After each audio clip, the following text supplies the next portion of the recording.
Hello, once again, welcome to the main stage of the Singapore Week of Innovation and Technology. It's wonderful to see everybody. Now, if you're going to be tagging or, like putting anything on social media, we really hope you'll tag us so that we can see in your beautiful pictures as well. Tag us at Switch Singapore and hashtag SwitchSG.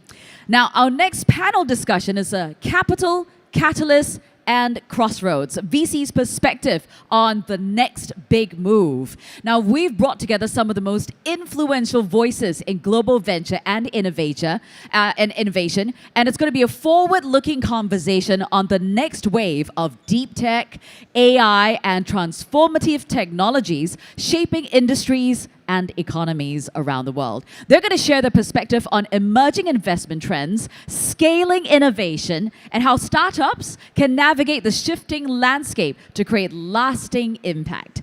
Please join me and welcome our moderator for the segment. We've got Ms. Zoe Schiefer, Director of Business and Industry of Wired Magazine. Hi, Zoe. Zoe was also here for a fireside chat earlier on with Min Liang from Razer. And on our panel, we're proud to have Mr. Magnus Grimland, founder and CEO of Antler.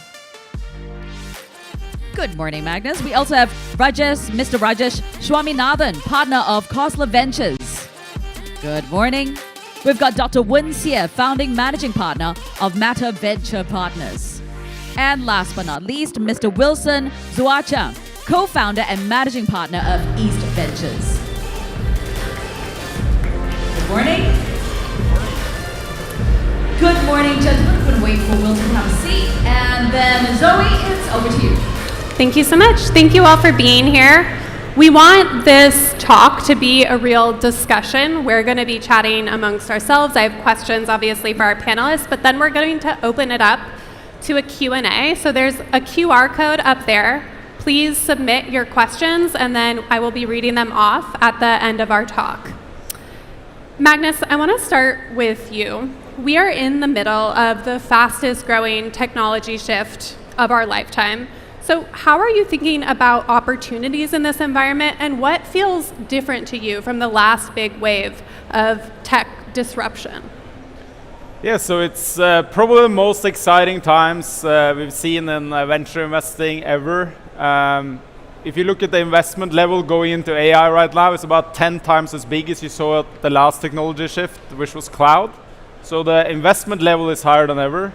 But that is also translating into insane revenue growth, right? We see companies growing incredibly fast. And I think there's two reasons for that. A, consumers are adapting very quickly. But you also see that the businesses have this technology shift top of mind from day zero. So there's huge opportunities both within B2C and B2B. Normally in other technology shifts, you've seen kind of the consumer adoption being much quicker than B2B, but right now AI is top of mind of all the biggest companies in the world, and they're spending money on driving efficiency, generating more revenue, and that's very different from what we've seen before. So the opportunity space is really within three areas. I think one is infrastructure, fundamental model, chips design, API layers, data center technology. That's one big area where we look at backing the best people in the world, because I think there you see deep tech founders, and unless they're the biggest in the world, they will not succeed. Now, if you look at the application layer, there's really opportunities for any great founder, because they're just building on top of the technology, right? In the same way as Mark Zuckerberg was not a mobile technology specialist, he was a great coder, and he built a tremendous business on top of mobile technology. And you see that in the application layer today. And that will probably grow over time to be much bigger than the infrastructure layer. In the early days of technology trend, a lot of the value accrues to infrastructure, but then over time, the application layer generates way, way more value, and huge opportunities there all across the globe. And we see it in our portfolio, right? We backed a company probably people heard about called Lovable. It's about 12 months ago now. And they grew in, I think, 8 months. It took them to grow from $0 to $100 million in revenue. And they have grown their valuation, obviously, insanely in the same period of time. And you just never seen, it's the fastest growing company ever to $100 million worth of revenue. You also see it here in Singapore. Great opportunities there. We backed this incredible company, which is now replacing process engineers in factories all over the world. And they're signing up businesses in Europe, in the US, all over Asia at the speed we've never seen before. So yeah, biggest opportunity ever. Great time to build, great time to invest, great to be here. Does anyone have something to add to that? Otherwise, I have a controversial question to throw in the mix. Are we ready? Yeah. Yeah, I think one of the unique parts about this boom is that it's across many different sectors, right? You see it in, of course, the digital world, the physical world. You see it in industry. You see it in manufacturing, logistics, medicine. That's what I think some of the factors that make it so exciting. Yeah. Usually in the past, if you had a boom, it's very concentrated in certain spaces. Here, if you take a step back, it's pretty broad spread. Yeah. Yeah. I think because we're talking about the boom, I feel like as a journalist, I have to ask about the possible bust. We're looking at levels of investment that we've really never seen before to achieve anything. And so there's a lot of fears about an AI bubble. I'm curious what you think about that. I think it's always like this when you see a big technology shift. It was the same in the early days of the internet. It was the same in the early days of cloud. It was the same in the early days of mobile. A lot of the companies that are being built today will not be the big ones. But if you think about the amount of investment and the amount of revenue being generated now versus where we'll be a decade from now, we're just getting started, right? So some of these companies that are being built now are going to be the next generation trillion-dollar businesses and probably the $10 trillion businesses. So as an investor, obviously you need to ensure that you concentrate capital in the companies that you really believe will succeed, with the understanding that some of them will fail. Yeah. And then obviously you try to avoid, I think it's very important to avoid, also if you're a founder, to avoid some common kind of loopholes. Like if you're building a thin wrapper on top of a fundamental model, the next generation of that model will just be better than your product. If you don't have proprietary data access and you're building your own fundamental model, you probably will be overtaken by the generalist models. So there are kind of areas you obviously want to avoid. If you're building something in the infrastructure layer, let's say you're building a new chip design, it doesn't help that you're the best in Singapore, you need to be the best in the world. So there are these types of areas that we'll need to obviously look at, whether you're a founder or you're an investor. Right. But the opportunity space and the value generation is just getting started. So sure, there will be some money that get lost in this period of time, but the value it will create over the next decade is unprecedented. Yeah. Wilson, I have a question for you, which is just how is this global shift playing out in Southeast Asia specifically, and what feels unique or especially promising about this region's ecosystem right now? Thank you. I would like to first I would like to compliment some of the comment by Magnus. What's interesting about this region, another component is consumer. So if you look at the total population of this region, Southeast Asia, you're comparing with India, compare it with China, North America, Africa, we are actually number 4, the largest, most populous region. And what makes us unique, those names or region that I mentioned, all in one big continent. While in Southeast Asia, we're talking about islands. We're talking about small islands. Indonesia, we have 17,000 islands. Philippines, we have 10,000 islands. It's very different. So this friction actually gives us a lot of opportunity in any sector. Hence, for that reason, we are very focused locally to make sure we address this problem. Then, to address your question about the global shift, I would like to give a bit of contrast view, what's going on in this region and globally. Globally, the ecosystem has been kind of like well run, because if you look at the ecosystem, especially for venture investing, I think I categorize it into 3 activities, main activities. The first one is investing, the second one is value adding, and the third one actually generating return and liquidating the company. The biggest problem in this region actually is the last one. Investing is the easiest one. You see how vibrant is the ecosystem here. I mean, 20,000 visitors I heard that come to this event. You can invest anything. Value adding is another hurdle, but the last one, giving a good return, and hopefully we would like to have a recycled capital so that we don't always have to depend on the foreign capital come to this region. I think that is the contrast between this region and global ecosystem. Where the other part of the world, I think they already have these things well run. Yeah. Yeah. I think Southeast Asia has a huge opportunity to become a global powerhouse for manufacturing. This is where I think there is a lot of opportunity because the cost points are low, the technical talent is extremely good.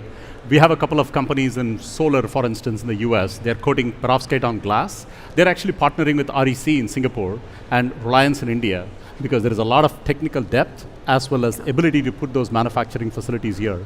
We have another company called Lanzatech that's doing ethanol for SAF.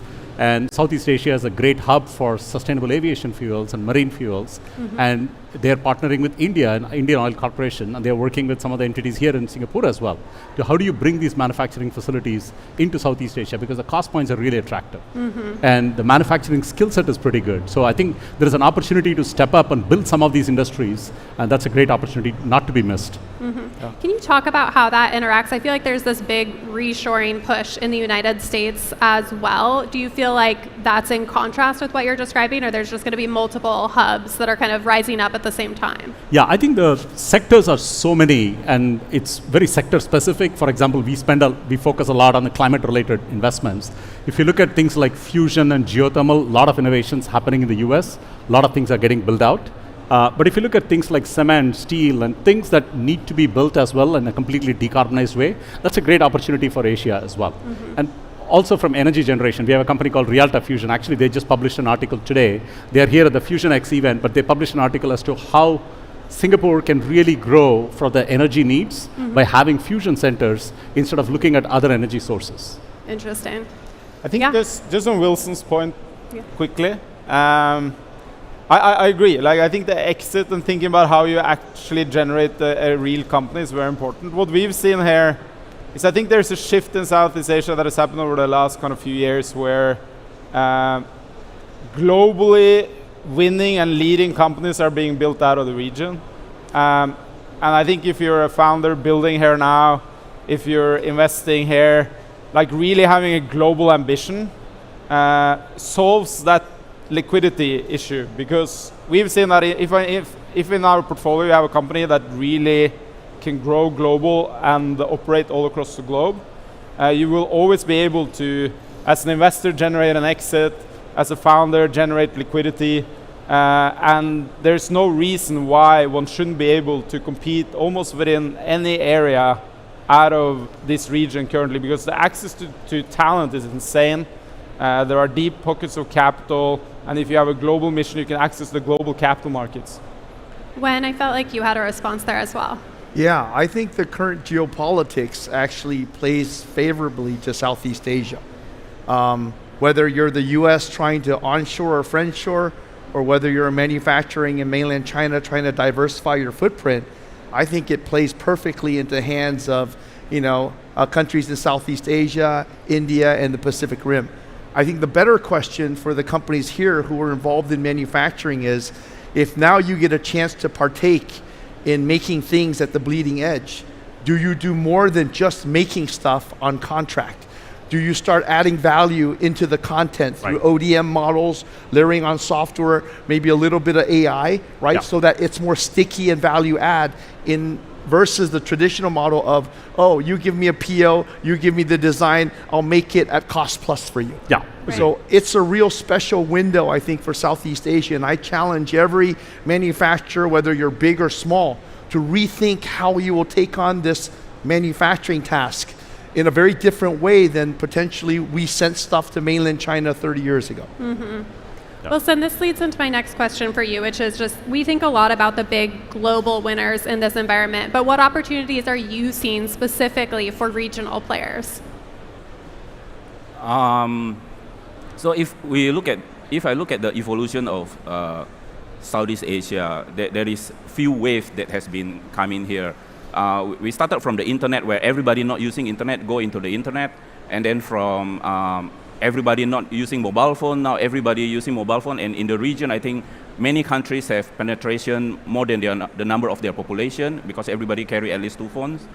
And now we see the AI is coming. And can we actually create the infrastructure level of all this? I think we are not ready, to be pragmatic. For example, in the mobile revolution, many of the companies in this region try to create a mobile phone hardware. no, they couldn't beat China, for example, or US, iPhone, and so on. So can we create a very foundational AI, for example? I'm hopeful that we can do that, but to be pragmatic, I'm rather focused more into the application layer because there's so many problems in this region that very different from the other part of the world. We could actually try to export our technology, but in the same time, local problem need local people to solve. And Right. I'm coming more from the developing kind of like lens that I rather to develop something locally and try to kind of like create a flywheel, because what we want to create is not just that from local to global, but we really want to have a generational ecosystem where the next upcoming investor and upcoming founders actually can solve local problem locally. Yeah. Before I switch to my next question, just a reminder that there's a QR code up there. Please submit your questions, and we'll go to audience Q&A shortly. What are you seeing in this wave of physical AI innovation? I want to know first, what are you excited about, and then what feels overhyped right now? No, that's a great question, and I think you hear the word physical AI thrown around a lot, right? So maybe I'll take a step back and define the different versions of AI, because physical is the latest buzzword. So starting in November of 2022, when OpenAI released ChatGPT, that was the first stage of generative AI. This is where AI systems can create text, audio, and video, and that was the first wave. More recently, you hear about agentic AI, and this is where AI systems can reason, plan, and act in the digital world, right? So we talk about having an AI system that can help curate your vacation and planning and everything. What Zoe was referring to is what we call physical AI, the latest term, and that's where AI systems can reason, plan, and act in the physical world. And naturally, that's really exciting because this is what we do as humans in the physical world. And obviously, the most exciting topic in physical AI is robotics, right? Particularly with countries suffering blue-collar labor shortages. And this can be caused by many different reasons. In countries like Japan, where they have a declining birth rate, there's a severe problem of having enough people to do menial labor, right? There's also a cultural shift. I mean, my kids probably prefer to answer the phone for Amazon's call center versus loading a truck or unloading a truck, right? So for various reasons, robotics are extremely seductive in thinking about how physical AI can embody themselves in the real world. And of course, with everything seductive or everything hyped, you're going to get sort of over-exaggerations. So my read on the situation is that, humanoid robots who can do anything you ask them to do, as good as humans, are probably a few years out. Now, that's not going to be the first wave of physical AI that you're going to see. But robots that maybe don't look as humanoid or maybe look half humanoid, meaning they don't have legs, but they have a mobile platform and they have hands and a body, doing things in manufacturing, right? Especially these repetitive jobs, or doing jobs that are very caustic or harmful to humans that humans actually don't want to do, like maybe welding. In logistics, moving boxes in and out of trucks. Those are where you're going to see early implementations and successful implementations of physical AI. So yeah, I think it's absolutely exciting. Humans live in the physical world, not just digital. And for us to have AI systems to be able to replace, augment, complement what we do in the real world, I think is a huge trillion dollar opportunity. And my personal view is that, humans shouldn't be doing extremely menial, repetitive, physically harmful tasks. God gave us something beautiful. Why are we putting it to such bad use? And hopefully if we can give robots to do that, hopefully there's a program and built into our society to retrain ourselves to do something of higher value. And that would be my wish for the future, and I think many of the VCs on this panel are investing hopefully into that future. The exact timeline, I'm not sure, but it's right around the corner. Yeah. You're getting into something that I feel like we talk a lot about, at least in the US, which is job displacement. But it feels like what you're saying is, yes, there's a level on which that will happen, but it will free people up perhaps to do other types of jobs. Is that fair? That's fair. I mean, I'm optimistic in the resilience of humanity. When the automobile came out, people thought, oh, gee, cart and horse, all these people are going to lose their jobs. When the cotton gin came up, all the people who were seamstresses and sewing people disappeared. But we're super resilient. I think what we should do as humanity and as VCs is create headroom so that people can do higher level things of higher value instead of the very menial, mundane things that, frankly, we should outsource to machines or great physical AI systems. I did have this question about, it feels like there's this ongoing debate about whether AI will concentrate power in the hands of a few, and I'm talking about companies here, and people, or whether it will be kind of a tool that will lift up the masses. So what do you think about that? Yeah, so if you look at the past few years, particularly around large language models, right, they have been concentrated in fewer hands. OpenAI, Gemini, Llama, these are some of the names that come to mind. And it makes sense because it takes tremendous amounts of dollars to build the infrastructure and then pay for the OpEx for training these huge models. But I think that moving forward, that may change in the sense that it's going to be more diffuse. We don't need a huge, large language model in order to operate, for example, robots, right? Robots may not need to know all the knowledge of Shakespeare in order to operate effectively in a factory. So what you're going to see is what we call smaller or medium-sized language models, physical models come to fruition. These will require less dollars for training, less energy for training, and oftentimes they may rely on data that is industry specific or native to the companies themselves. And I think that these small and medium-sized language models that can be used not just in the data center, but on the edge, will actually, democratize the use of, these big AI physical and language models.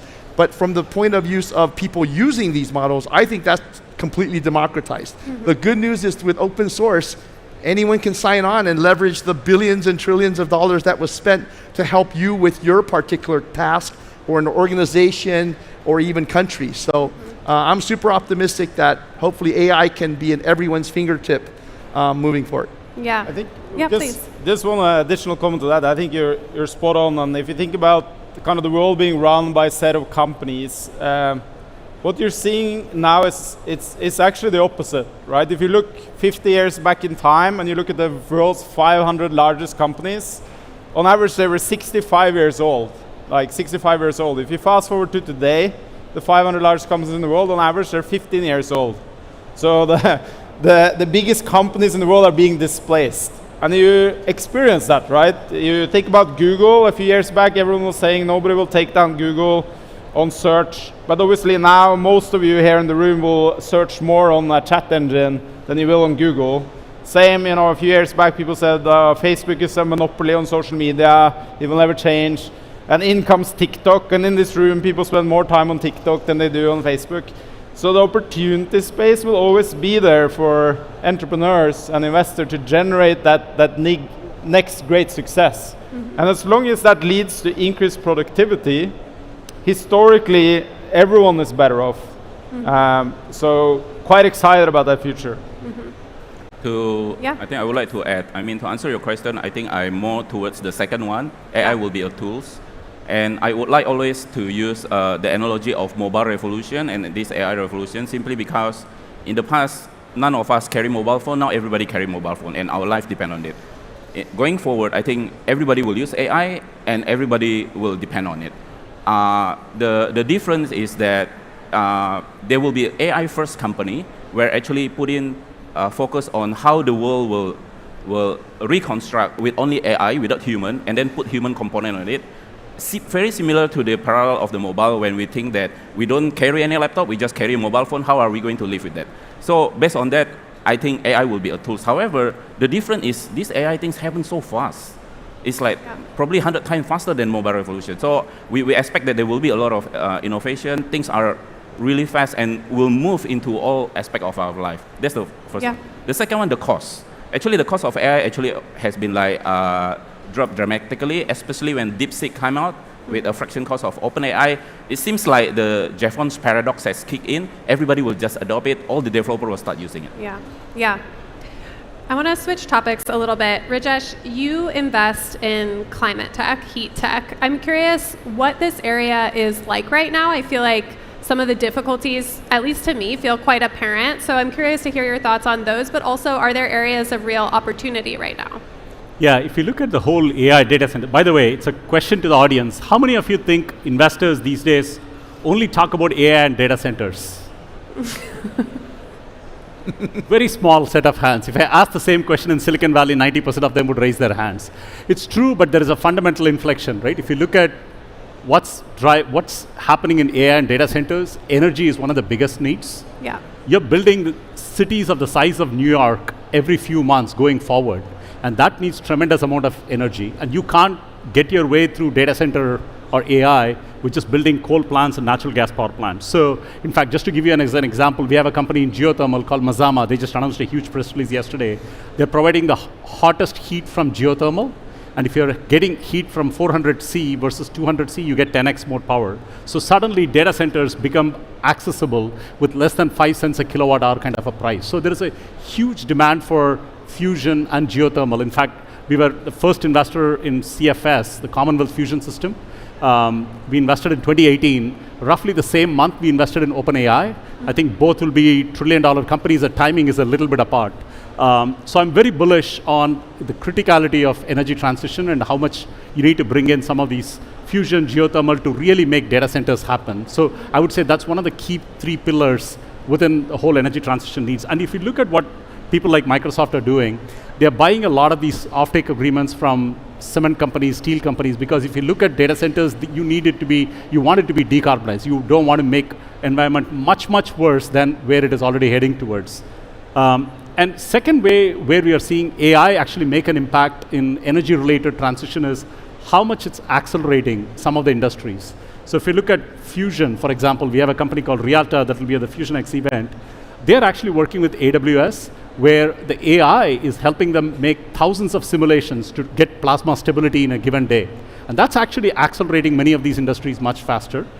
And the third element where it's making a lot of difference is if you look at a lot of industries, AI for critical minerals discovery, which is a very big topic for geopolitical security, energy transition, all of that stuff. AI for critical minerals is very important.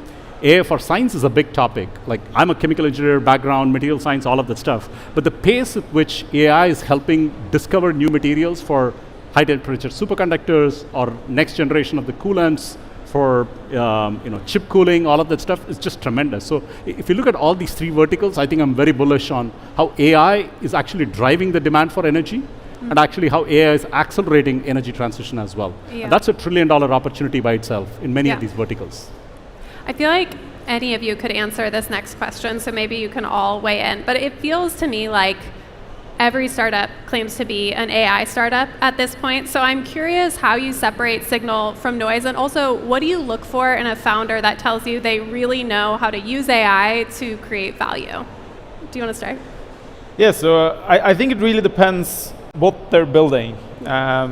And before kind of going there, we also actually invest in a number of companies these days which are not using AI, but they will be AI enabled, meaning their tech team or their back office, or they will generate efficiency through AI, but they're solving a very different problem, right?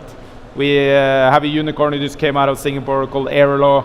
They're not an AI company at all, but they use AI to make the product better. Within AI, I think the founders we look for, if you're in the infrastructure layer, meaning fundamental models, new chip design, decentralized AI, whatever it might be, we're really looking to back people who are leading in their field technically, right? So you're looking for people who are very, very deep AI experts or chip experts or whatever it might be. And it doesn't matter that you're the best in Germany or you're the best in Singapore, you're the best in Indonesia, or you're the best in Japan. You got to be amongst the leading in the world because you're competing in a global space that is moving very quickly. Yep. So you're looking for that background. Yeah. Which we think over time obviously will be a smaller part of the overall value generation in AI. Now over time, the application layer will be much bigger. And that I think is very similar to what you see in past technology shifts, right? You're just looking for great founders, which there's people with a spike, they're better at something than other people. It might not be AI, it might be that they're just great at bringing together a great team and leading them forward. You're looking for drive, which is a combination of ambition and ability to execute. Not enough to be passionate. There are a lot of passionate people who never get anything done. And you need grit, you need resilience, because it's very hard to build an incredible business. So that's really what we're looking for in the founders we back in the application layer, which looks quite similar to founders we backed in the other technology shifts. I think there's one interesting difference. So if you think about the internet, early days of the internet, the early days of mobile, and the early days now of AI, there's a lot of really great companies being built by very young founders. I think in the early parts of the technology shift, there's so many opportunities out there, and some of the people that understand that the most are younger people. While over time, you get into more and more complex problems where experience really matters. So we see, probably a little bit more really kind of young founders now building really exciting things, which is always very exciting when you see a big technology shift. When that said, we also continue to back, obviously, very experienced founders. Okay, one more person weigh in. I lied. We don't have time for everyone to do it. And then I want to switch to audience. So I would say we specifically look for strong machine learning AI talent within a company, regardless of what the industry is. If you're an industry expert, you know exactly what doesn't work. You probably don't know how to disrupt the industry in a big way. If you look at any of the major disruptions that have happened, Tesla didn't come from somebody who worked at GM or Ford. SpaceX didn't come from Lockheed Martin. Airbnb didn't come from somebody who was at Marriott, right? So if you look at it from that perspective, we really look for somebody outside an industry, but also look for real machine learning AI expertise. So if I look at a combinatorial chemistry company, I would like at least the CEO or the CTO to be true machine learning expert, not just scientists who have been there, done that, who know how it doesn't work. So the complementary aspect is extremely critical for it to be successful. Okay. Audience question. For Asian deep tech startups, what's the best exit path today? Acquisition or IPO, and more importantly, regional or in the US? Wen or Wilson, do you want to weigh in first? Well, the truth is that most deep tech, hard tech startups usually achieve liquidity through acquisition. That's historically been the case, right? Because for a number of reasons. Number one, a lot of the big companies aren't as innovative, so they're always looking for little companies to buy. And number two, for a startup in the deep tech world, you oftentimes have to scale things like manufacturing, right? It's different than the digital companies which you can distribute over the internet, so it's not that easy to do. So a lot of the founders will take it to a certain point, a big company approaches them, and it's sort of win-win. So that's usually the common answer. In terms of IPO, traditionally, the US markets have been good markets for deep tech. Nowadays in mainland China, I think you're slowly seeing, at least in the Singapore Stock Exchange, more openness to take on companies. The challenge with deep tech companies trying to go public early is oftentimes they're not profitable. Right. And unfortunately, many exchanges in this region have profitability or a revenue threshold as a minimum criteria that's hard to meet. Whereas those conditions in the US in particular are a little bit more relaxed. So historically, they've been mostly, US exchange liquidity events or IPOs, but I think that will change over time as different regions, like in Singapore, Southeast Asia, want to attract the next generation of deep tech startups. Right. Shout out to Klaus for that question. Sorry, I didn't say your name. A question from Simon. What is currently the biggest unresolved question facing the venture capital world? So just light question, easy. Anyone want to weigh in? Biggest unresolved problem. Or question, yeah. I can answer that first. Yeah. Recycled capital. If you look at the pioneer generation of founders in Singapore, I think this ecosystem has been well developed since like 20 years ago. How many of the good exit and how many actually investors are able to recycle the capital back into the ecosystem? I think that's the biggest question. Yeah. Investing a lot. We on our own already invested almost like 300 company. We exited through M&A. We have 6 funds. 3 of our funds actually returned the whole capital to the investor. But we need more. Yeah. We need more those stories. And then the other biggest problem in this region right now, there's a lot of scandals. There's a lot of fraud. But that's another part. There's a good apple, there's a bad apple. And it is a reminder to everyone that if you fail, it is okay to fail when you're running a company, but fail with dignity, like a Viking, you hold your sword on your chest when you die. So those kind of things is very important. It is okay to fail, but fail with dignity. So those are, I think, the biggest challenge that we have here. However, on contrary, we're also excited about the AI revolution, the ecosystem. I mean, thanks to Enterprise SG, Cindy has did a great job to bring this vibrant event in Singapore and pull so many ecosystem players globally here. So there is a lot of optimism, but in the same time, I think we have to be a bit pragmatic to what's going on in the region. Yeah. Okay, next question is from Ruben. In industries like insurance and wealth management, APIs and data access are often locked down by regulation. What role do you see VCs and government initiatives playing in catalyzing open innovation? These are great questions, you guys. I can. You want to go? So I think this has been an issue all over the world, really, which is why you see in the fintech space, actually, a lot of companies are regional successes, right? So there will be like a leader within each segment of fintech in Europe. There will be a leader within each segment in Asia. It will be the same in the US. So there's an opportunity space there to actually create regional giants. Now, obviously, it creates issues as you're trying to grow more globally. And there, what we as VCs do quite a bit is we actually speak a lot with governments because we see this happening across the industries. Before building Antler, I built an e-commerce company here called Solora, and we had the same issue because the logistics regulation, the customs regulations, the technology, retail regulation, all these things are different in every single market. Data is segmented, and we've seen, versus 2012, when you look today in 2025, how easy it is to operate across Southeast Asia as one common market. It's way better. So I think their founders have a clear role, VCs have a clear role, pointing these things out, and it's getting much better. Like in Europe now, they have a unified banking system. I know they're working on that in ASEAN. So this will get better and better, and we play an important role to do that. And I just want to comment quickly on Wilson's point as well. I think the recycling of capital is important. And we see now some of the founders that we backed here in Southeast Asia exit, and then they reinvest their capital into the funds, and they reinvest into new startups. And I think all founders, as they get successful, that's what built Silicon Valley and made it so good. That's really happening here now, which is very exciting to see. I think this question is good for Wen and Brajesh. So deep tech requires patient capital that can wait for more than a decade, but LPs are not patient. As fund managers, how do you manage this in terms of timing? Yeah. So when we first started the fund 20 years ago, we had one main fund. So the typical challenge in the VC industry is you hold certain reserves for the fund, and then even if you like the company, you cannot continue to invest. The way we have evolved, and that's been very helpful for our companies, is now we have a seed fund, a main fund, and a later stage fund. We raise all three funds at the same time. The last one we raised is a $3.1 billion fund January last year. So it's got a $500 million seed fund, so we can write $2 to $10 million checks. It's a $1.6 billion main fund, so we can write 10 to 30, and then a later stage fund is $1 billion, so we can write 50 to 75.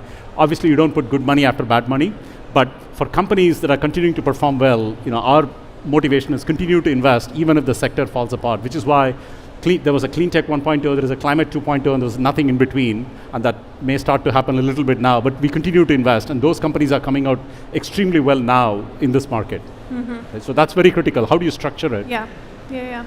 Wen? Yeah, I'll answer it a different way, not through our fund structure or tiering, but what we can do to help deep tech startups accelerate, right? So first of all, in the past, if you had to make something, a lot of times you had to go build a factory or do it yourself and start for more greenfield. The beauty now is even the manufacturing ecosystem is tremendously mature. You can partner with a contract or manufacturer ODM and get your product made and tested and prototyped extremely fast, right? So that's one. Number two is the design cycle. A lot of times in the past, you'd have to run a bunch of empirical experiments just to figure out what optimization parameters are. Now you can use AI to help accelerate that. So what might have taken you a year to run a handful of experiments might take you a few days, right? So a lot of the tools we have available for deep tech companies today didn't exist even 10 years ago. And that's extremely exciting because the faster time to market, the reduced CapEx requirement, if you're using someone else's infrastructure, will typically generate better ROI and faster time to return. And those things will make deep tech, early deep tech, more attractive to even the average investor who's looking across different types of investment domains. I have a comment on that. Yeah, please. So I'm not skeptic, but I come from more pragmatic approach. To comment on Magnus about recycled capital, yes, some of the founder actually put in money back into the fund, but that's a small money. I'm talking about a big money, hundreds of million out, hundreds of million in, that kind of like recycled capital. That's one. The second one, about fund construct. Our approach is more pragmatic because we look at on the local ecosystem. We play a balance. There is a proven business model that we would like to invest and have a shorter time horizon, we hope, because the time has been compressed. Because the region has been well educated, go-to-market strategy is very clear. In the past, to hit 100 million revenue a year, it took about 7 years. But right now, we have seen some of the company able to execute it and hit it within like 4 years. So that's one component. On the deep tech, AI, something that it need slightly longer time horizon, it will be another part. So I think on the fund construct itself have to be balanced to satisfy the needs of the LP to see the capital return, because no matter how, this region is still a very young region. We still have to prove ourselves that when you invest, you get money back. That is, I think, is very important. All right, we are at time. Thank you all so much for coming. Thank you very much Thank you. once again to Magnus, Rajesh, Dr. Wenxia, and Wilson, and Zoe for moderating. Thank you. If you're going to be sharing